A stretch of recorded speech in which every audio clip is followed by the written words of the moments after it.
Nice big cockpit up here where you can see, like I said, you see the world when you're coming through this thing. Has nice flex steel chairs, nice ultra leather. And this is a lot of coach to show, so I'm going to try to keep it short and sweet and to the point.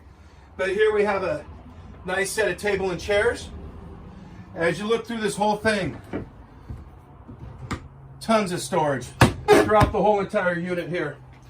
Has a double sink, large, literally residential size microwave oven and convection oven, 3-burner cooktop, massive refrigerator and freezer, large TV, sound bar, and fireplace. Extremely comfortable couch here. It reclines back. I mean, you can just kick back, watch TV. This is more like, to me, this looks like more of a house instead of an RV. It's just the way they built this thing is just absolutely phenomenal. I'm going to hit the battery disconnect real quickly so we get that little chirp to be quiet. There we go. I'm sure Grant's showing you guys the bathroom right now, which quite big. It does have a nice stand-up shower, sink, toilet. And as you look over here,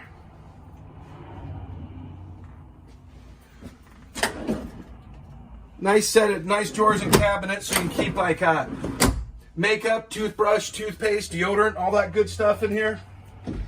As we work our way to the back, we have an island queen, which is nice. You can access it from both sides. Lots and lots of storage here for wardrobe. And this is what else is kind of cool here. You got this thing tucked here. Nice little washer and dryer. So you're out on the road, you don't want to worry about your dirty clothes piling up. You can do a nice little load of laundry a day, and you're going to be up to par. Ryan Weber out at Johnson RV, thank you very much. If I'm not available, talk to any one of our outfitters.